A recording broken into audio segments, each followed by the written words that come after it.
بسم اللہ الرحمن الرحیم۔ بسم اللہ الرحمن الرحیم۔ السلام علیکم۔ آن لائن کلاس میں آپ کو خوش آمدید کہتے ہیں۔ مضمون ہے جغرافیہ، جماعت ہے ششم، اور لیکچر ہے ہمارا 8واں۔ اس سے پہلے لیکچر میں ہم نے پڑھا تھا زمین کے قدرتی کروں کے بارے میں۔ آج ہم پڑھیں گے انسان اور ماحول کا تعلق۔ انسان اور ماحول کا تعلق میں سب سے پہلے جو ٹاپک ہے وہ ہے آب و ہوا اور انسان۔ اب آب و ہوا کسے کہتے ہیں؟ کسی علاقے کے اوسط موسمی حالات کو آب و ہوا کہا جاتا ہے۔ اب وہ آب و ہوا کا انسان کی زندگی پر کیا اثرات ہے؟ آب و ہوا انسان کی زندگی پر براہ راست اثر انداز ہوتی ہے۔ اس کا انسان کے رہن سہن، لباس اور خوراک پر اثر پڑتا ہے۔ رہن سہن پر کس طرح اثر پڑتا ہے؟ اگر آپ نے دیکھا ہوگا کہ پہاڑی علاقوں میں جہاں پر سردی زیادہ ہوتی ہے تو وہاں پر لوگ گرم کپڑوں کا استعمال کرتے ہیں اور اس طرح گھر بناتے ہیں جو بالکل بند ہو، جہاں سے ہوا کا گزر کم ہو۔ اسی طرح اگر آپ میدانی علاقوں میں آئے جہاں پر آب و ہوا گرم ہوتی ہے تو وہاں کے لوگ کھلے اور ہوادار گھر بناتے ہیں، جبکہ ہلکے کپڑوں کا استعمال کرتے ہیں۔ اب آتے ہیں خوراک کی طرف۔ وہ علاقے جہاں پر سردی زیادہ ہوں تو وہاں کے لوگ دال، گوشت کا استعمال کرتے ہیں تاکہ اپنے جسم کو گرم سے گرم رکھ سکے، اور جن علاقوں میں گرمی زیادہ ہو تو وہاں کے لوگ دودھ، دہی یا لسی وغیرہ استعمال کرتے ہیں اور کھانے میں سبزیاں استعمال کرتے ہیں تاکہ اپنے جسم کو ٹھنڈا رکھ سکے۔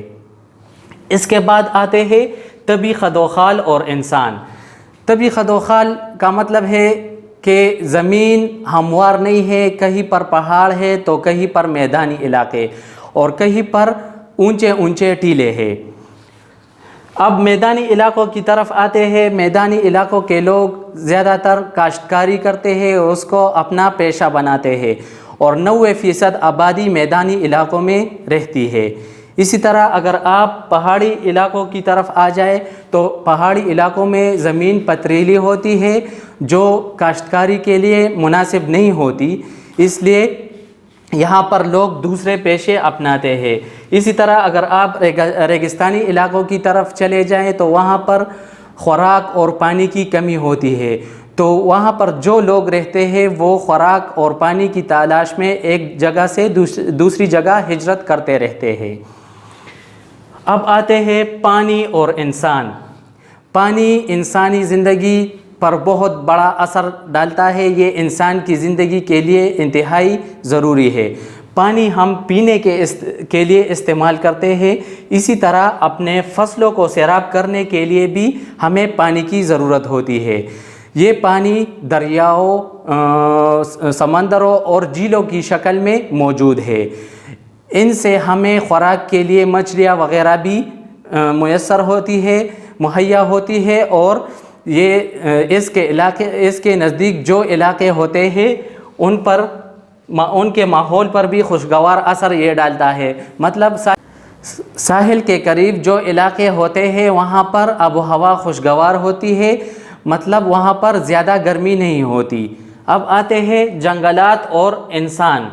اب جنگلات انسانی زندگی پر کس طرح اثر انداز ہوتے ہیں؟ تو جنگلات سے ہمیں لکڑیاں ملتی ہے جو ہم مختلف چیزوں میں استعمال کرتے ہیں، مثلاً اپنے گھر بنانے کے لیے وہ استعمال کرتے ہیں، اس سے فرنیچر بنایا جاتا ہے۔ اسی طرح اس سے جڑی بوٹیاں ہمیں میسر ہوتی ہے، اور وہ جڑی بوٹیاں مختلف قسم کے ادویات میں استعمال ہوتی ہے۔ اس کے علاوہ جنگلات ہمیں آکسیجن پرووائڈ کرتی ہے جو ہمارے سانس لینے کے لیے انتہائی اہم ہے۔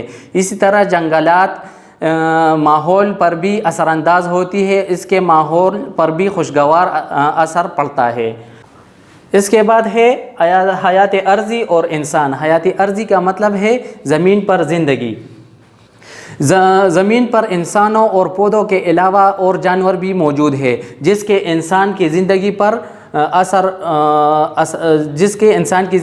اثرات ہے، جیسا کہ پیڑ بکری گائے وغیرہ انسان یہ استعمال کرتا ہے اپنے خوراک کے لیے، اس سے ہمیں گوشت بھی حاصل ہوتا ہے اور دودھ وغیرہ بھی ہمیں ملتا ہے۔ اسی طرح اگر آپ گدھا، گھوڑا یا اونٹ کو دیکھ لیں تو وہ ہم استعمال کرتے ہیں سامان کو ایک جگہ سے دوسری جگہ لانے لے جانے کے لیے۔ اسی طرح کچھ مائکروسکوپک آرگینزم بھی ہوتے ہیں جو کچرے کو ختم کرنے میں مدد دیتے ہیں، کچھ دوائیوں میں بھی استعمال ہوتے ہیں، اور کچھ ایسے آرگینزم ہیں جو دودھ سے دہی اور دہی سے مکھن بنانے کے لیے استعمال ہوتے ہیں۔ کچھ خوردبینی جاندار ہمارے زندگی کے لیے خطرناک بھی ثابت ہوتے ہیں، ان میں مچھر اور چوہے وغیرہ۔ مچھر سے ملیریا پھیلتا ہے، ایک خاص قسم کا مچھر ہوتا ہے جس کے کاٹنے سے ملیریا ہو جاتا ہے، اور اسی طرح طاعون ایک بیماری ہے جو چوہوں سے پھیلتی ہے۔